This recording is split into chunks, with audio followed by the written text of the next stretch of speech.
Hi, this is Deck Hernandez, and today we'll talk about Ronin-S.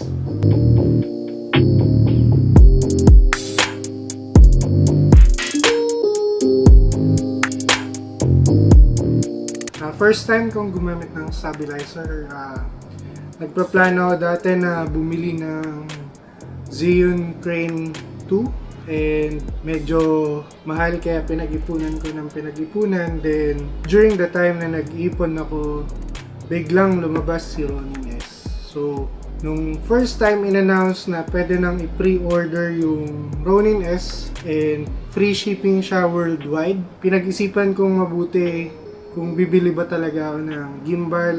And since yun nga, nag-iipon na ako para bumili ng Xeon Crane, might as well mag-Ronin-S na ako. Kasi I think DJI is a reputable company. Yung mga drone nila like Spark, then Mavic Pro, maganda lahat ng reviews niya.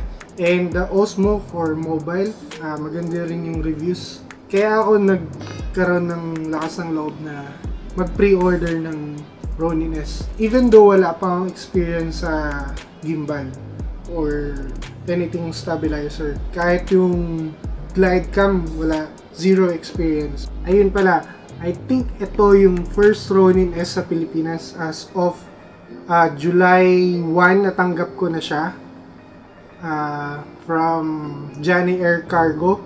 Kasi ang ginawa ko, yung kapatid ko kasi nasa US din. During the pre-order time, in-address ko sa US para mapabilis. Although may shipping worldwide, kaso natatakot ako mapunta sa customs yung Ronin-S and magbayad daw ng sobrang laki. Kaya in-address ko muna sa kapatid ko sa US. Then from there, shinip niya papunta sa New York sa Johnny Air. Then yung Johnny Air, shinip naman niya papunta dito sa Pilipinas and pinick up ko sa Mega Mall. Yun nga lang, medyo mahal yung shipping niya. Inabot ako ng 4,200 for the shipping lang from New York to Philippines. Kaso, I think worth it. Natanggap ko kagad. Pinadala nila ng Friday, then come Monday or Tuesday, nandito na sa Pilipinas yung Ronin-S. Ayun. Masyado na maraming sinasabi. Buksan na natin yung Ronin-S. Tantananan! Tingnan natin kung mag-focus ng camera.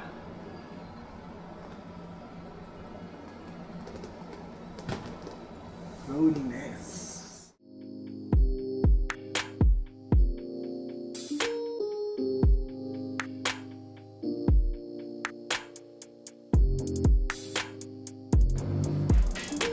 Pagbukas niya, para siyang briefcase. May lock siya. Andito. So, you have to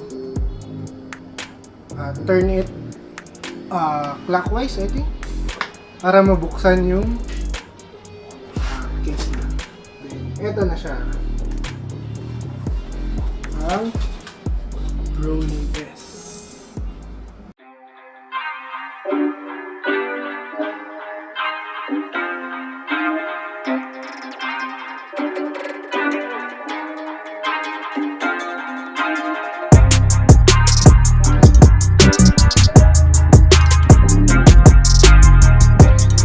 So, nakita nyo naman dun sa B-roll yung mga parts ng Ronin-S.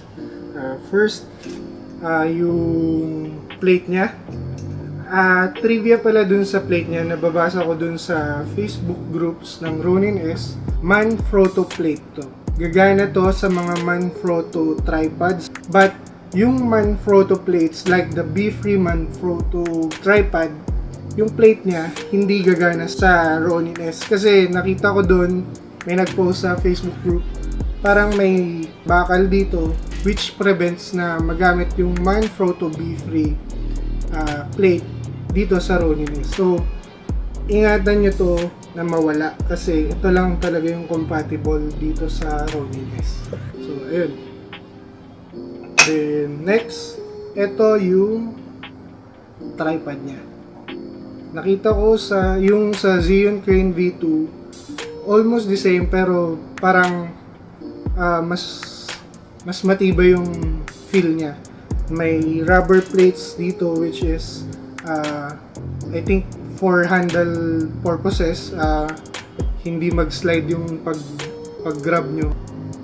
Maganda yung pagka-build niya, yung quality. Ayan. Pwede mo siyang i-stand yung Ronin-S.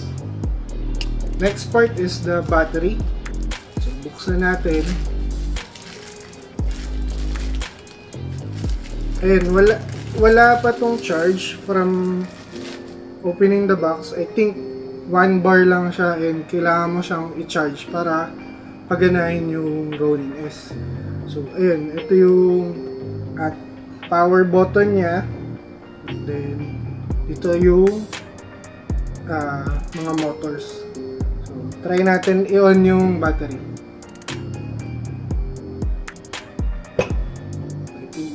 Ayan, gumagana naman siya. Focus.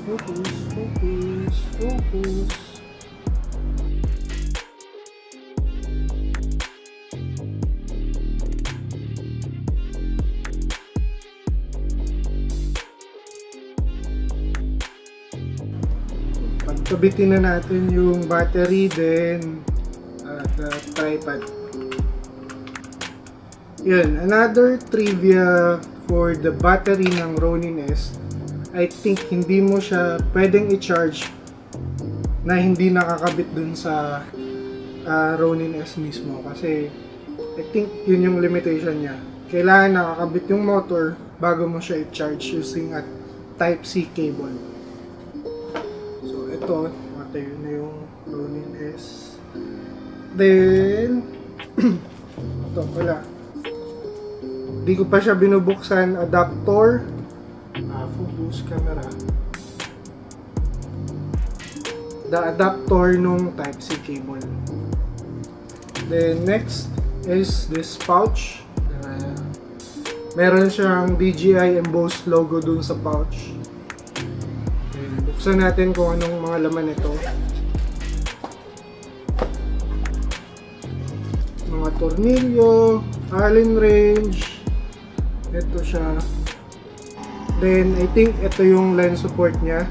Then, yung mga cables. Ito yung Type-C cable. Yan. Type-C cable. Then, a lot of cables. I think para to, may infrared dito. Then, for Panasonic GH5, so far, yung nakikita kong mga reviews, yung Ronin-S, compatible pa lang siya sa Panasonic GH5. Then, some Canon cameras, compatible na rin siya, but you have to use a specific cable for the Canon cameras. I think hindi siya included dito.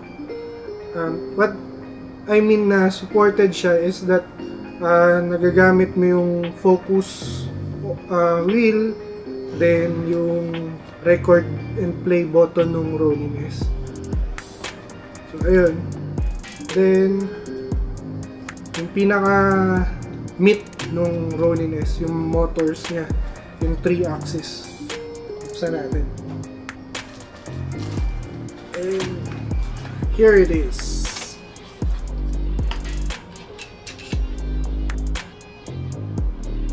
Motors, the Ronin.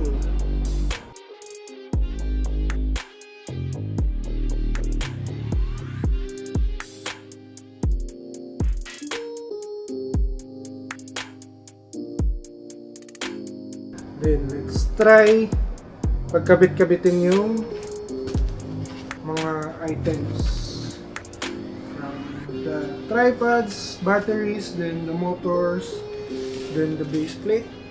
Try natin i-kabit-kabitin. So, ayun. Then you have to lock it. Ito yung ano niya, tripod. Then the base plate, lalagay dito yung base plate, then lock, then lock again. Then may feature to na, for example, hindi mo na lock yung camera mo, then nakalagay dito yung camera, hindi siya basta-basta mahulog kasi meron siyang safety lock dito na pag hindi mo pinindot, hindi lalabas yung base plate. Pero kung ako sa inyo, hindi nyo dapat kalimutan yung lock kasi sayang naman yung camera nyo kung babagsak lang. So, tingnan natin. Try natin yung sinasabi ko. Diba? Hindi basta-basta nahulog. So, medyo safe siya. Additional feature ng Ronin-S. Kaso guys, hindi ko mapapakita sa inyo on how to balance this Ronin-S kasi iisa lang yung camera mo.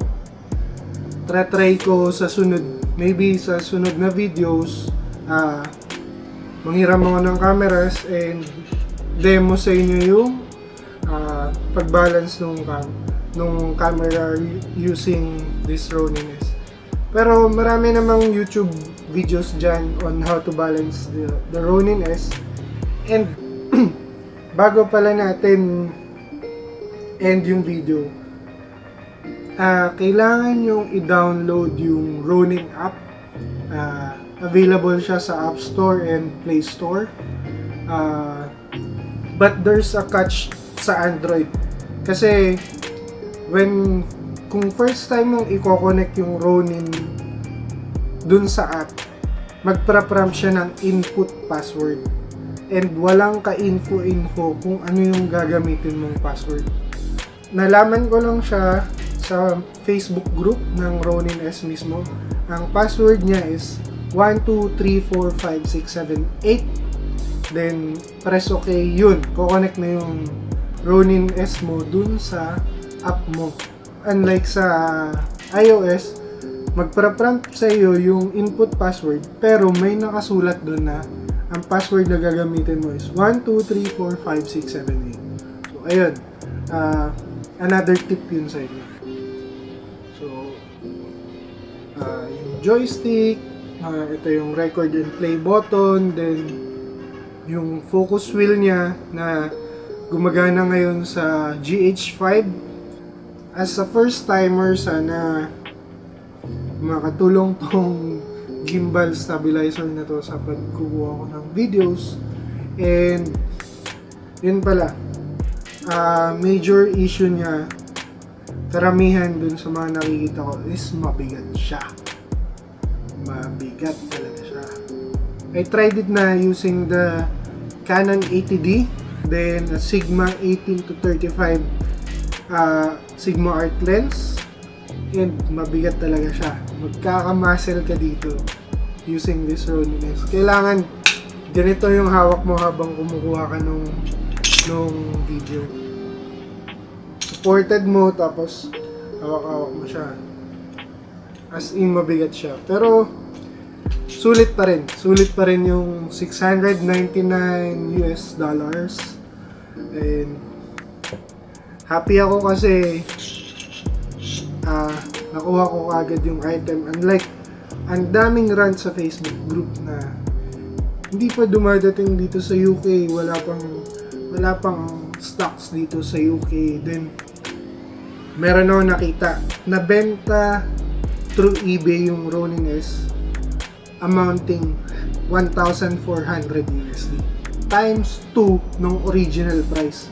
Merong willing magbayad ng times 2 ng presyo nito para makuha lang yung item. Ganun sila ka-hype dito sa Ronin-S na to. Kaya sobrang masaya ako kasi nakuha ko kagad yung item. Kahit medyo napagastos ako dun sa shipping from US to Philippines. So, ayun. Papakita ko sa inyo yung I think konting videos nung paggamit ko nitong Ronin-S. And pasensya na kasi hindi pa talaga ako marunong gumamit ng gimbal.